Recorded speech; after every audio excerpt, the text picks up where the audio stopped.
Hello, pre-calculus students. In this lesson, we're going to talk about linear inequalities. Now, what you're seeing here I guess it's the left of on your screen, is what you might think of as linear inequalities.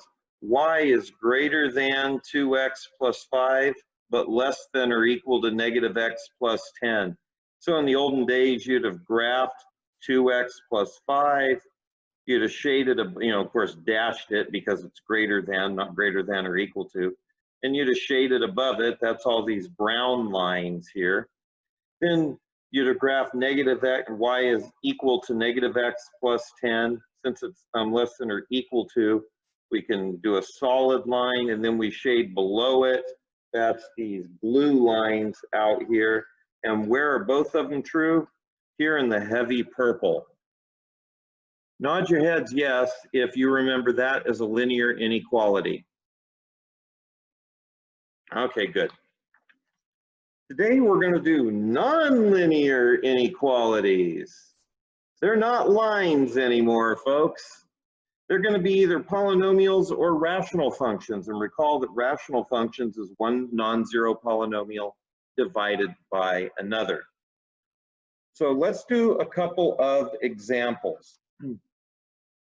Then we'll take a look at what the Desmos says. So in the current textbook we're using, if you'd like to take a look at page 187, number 13, we see for what values of x is x squared less than 9? You should be able to see that in your head. But anyway, so I've done a little analysis over here of x squared minus 9 is less than 0. I've brought the 9 over, factored this. There is no denominator, so we know it's a parabola. It's going off to infinity. There's no horizontal or slant asymptote. There's no denominator, so that you can't have a slant. There's no denominator, so you can't have a vertical asymptote. There are zeros, however, at -3 and 3, and there are no holes, again, because there's no denominator. So let's do an analysis with a sign chart. So I have my two factors here, and x minus 3, I've got my the only critical values I have over here, x equals plus or minus 3. So those two numbers make 3 zones. X minus 3 is negative here and here. At 3, it changes sign. Anything above 3, that number minus 3 would be positive. And any number to the left of -3, or anything out there, I call it negative 100. Plus 3 is negative. As soon as you get to as soon as you pass -3, it becomes positive and it stays that way. So this times this has to be less than 0. Well, this times this is positive. This times this is negative.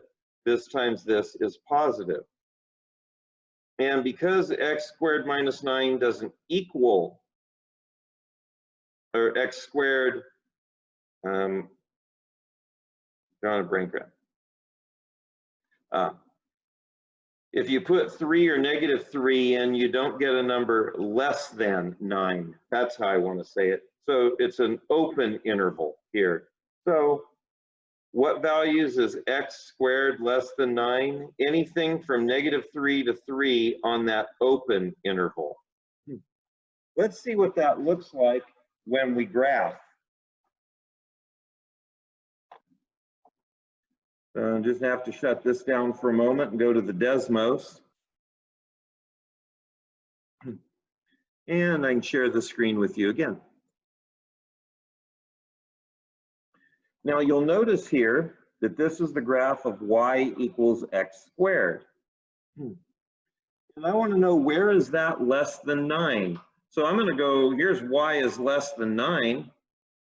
And where is this y equals x squared in this y is less than 9 area? Well, this graph here goes from x is -3 all the way over here to x is equal to +3. And you can see that this is a dashed line. So the points -3 and +3 there are not part of the solution set. So that's how we get, or that's our justification. That's how we can see that our answer is correct. The only part of the parabola y equals x squared where the y value was less than 9 was between x is -3 and +3, but not inclusive.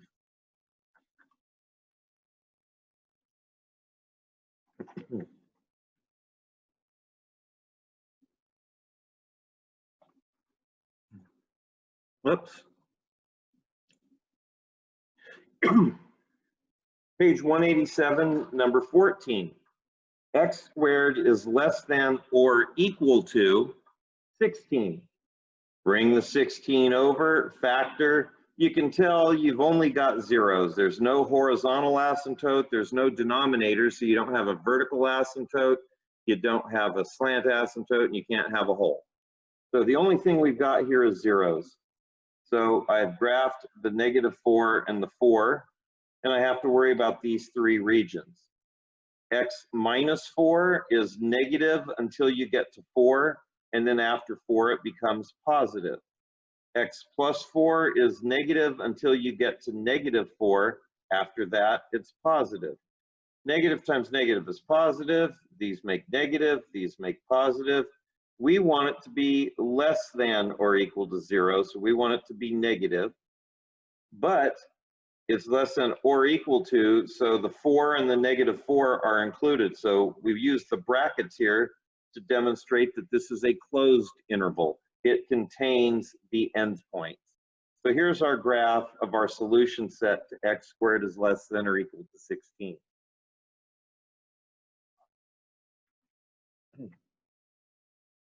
You'll notice this is just a lot of algebra, a lot of factoring, and a little bit of graphing.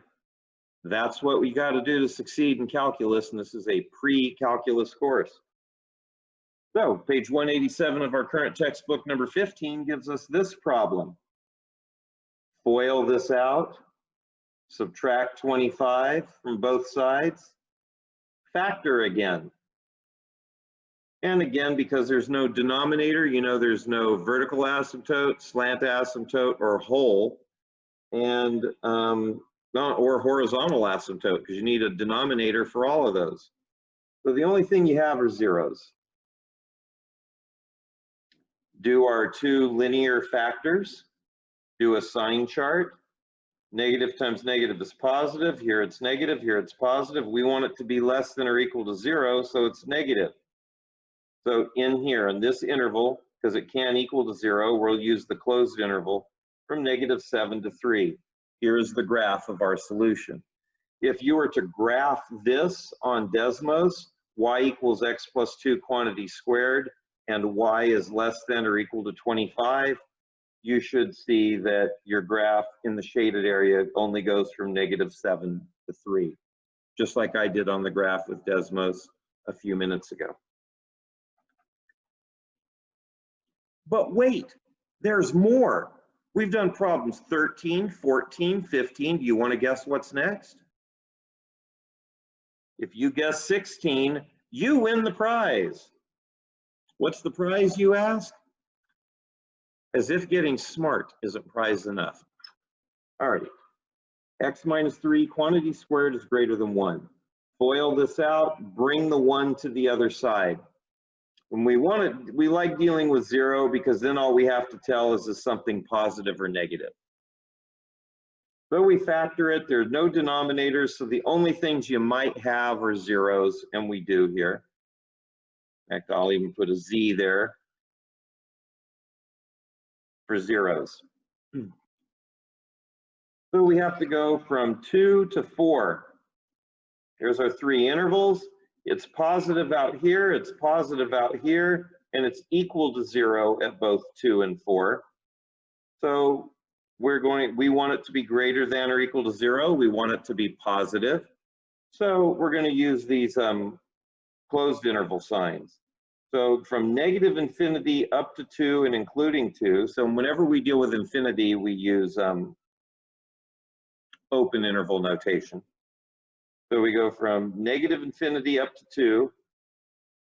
This U means union. It means also, include, add to it, join with this set over here, which starts at 4, includes 4, and goes off to positive infinity.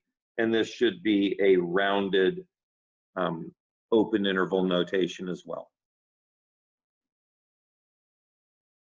So if we graph that solution, it looks like this.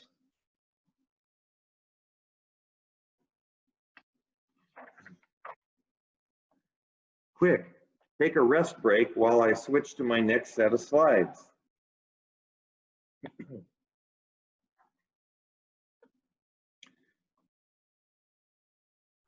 Alrighty, I've changed sets of slides, made a real big mistake on the last one.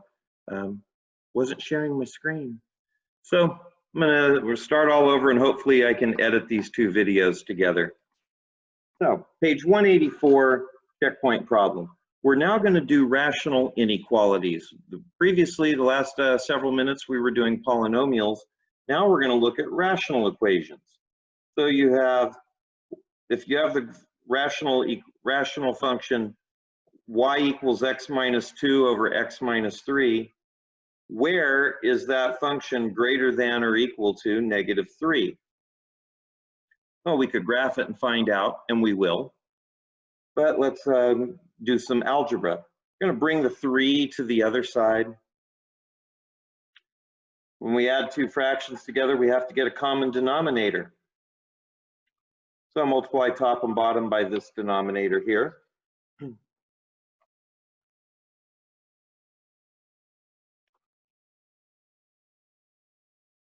Combine everything into one fraction over here, and then combine like terms. Now I have a rational function. Where is this rational function greater than 0? Where this is greater than 0 will be the same as where this is greater than negative 3. The nice thing about having something greater than or equal to 0, though, is all we have to look at is the positive or negative sign. So we have a rational function. The degree of the numerator is 1, the degree of the denominator is 1, so it has a horizontal asymptote, and it's this leading coefficient divided by this one, y equals 4. Because you have a horizontal asymptote, you do not have a slant asymptote. You do have a denominator. There's no common factors in the numerator and denominator, so there are no holes, and the vertical asymptote would be at x equals 3. And the 0 is where the numerator is equal to 0. That's at 11/4, which is 2 3/4. So our two critical values are at positive 2 3/4 and at 3. So I have two linear factors, this one and this one. 4x minus 11 is negative until you get to 11/4. After that, it's positive. X minus 3 is negative until you get to 3. After that, it's positive.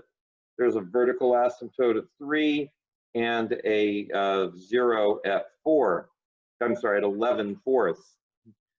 So this function out here, this entire function is positive to the left and including 11/4, and to the right of 3, but not including 3, because 3 is not even in the domain of the function, because there's a vertical asymptote there.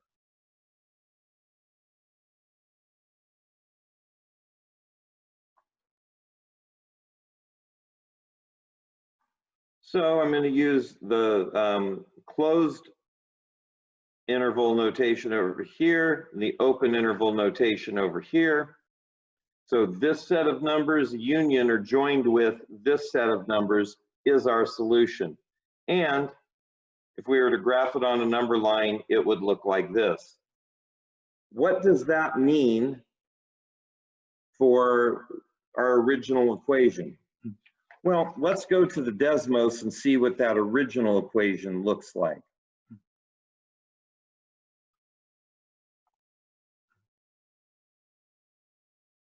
So here's the original equation, x minus 2 over x minus 3, and there it is graphed.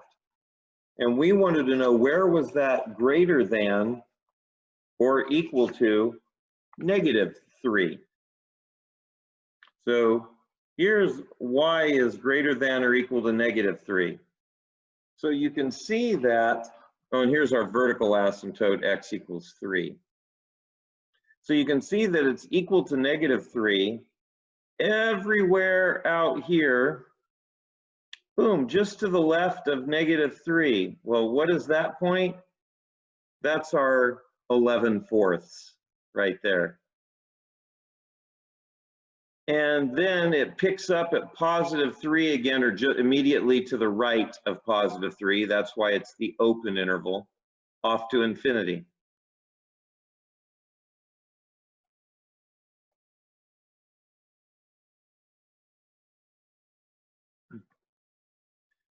So here's a fun one.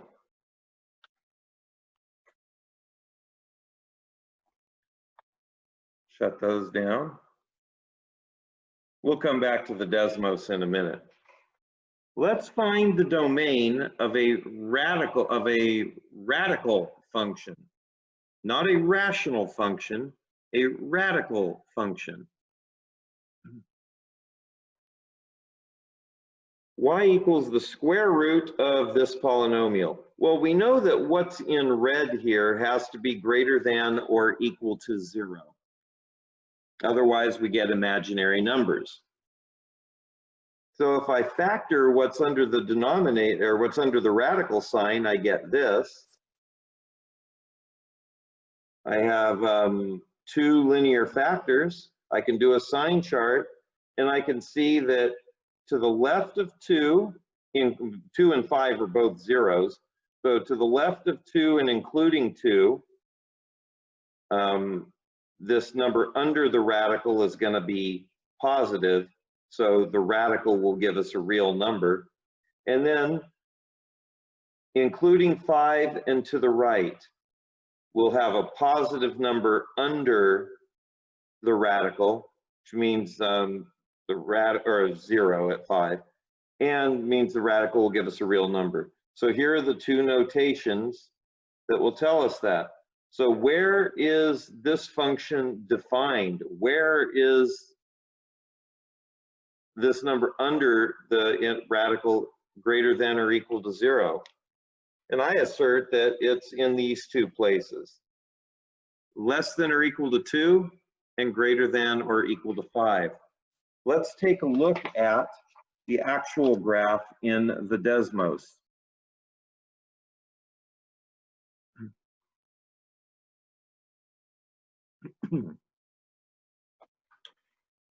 This time I did it with the radical, and you can see this is what it looks like. It's kind of this funnel shape. But you can see that between 2 and 5, the function isn't even defined, because any number between 2 and 5, you're going to get a negative number under the radical. So that's how we were able to determine the domain of this function. We just determined where the numbers under the radical were positive. And you can see from the actual function that we were correct. So that's it for this lesson. Hopefully I was able to meld these two videos using my awesome tech skills. And I think you got a lot of good algebra out of here. Have a great day.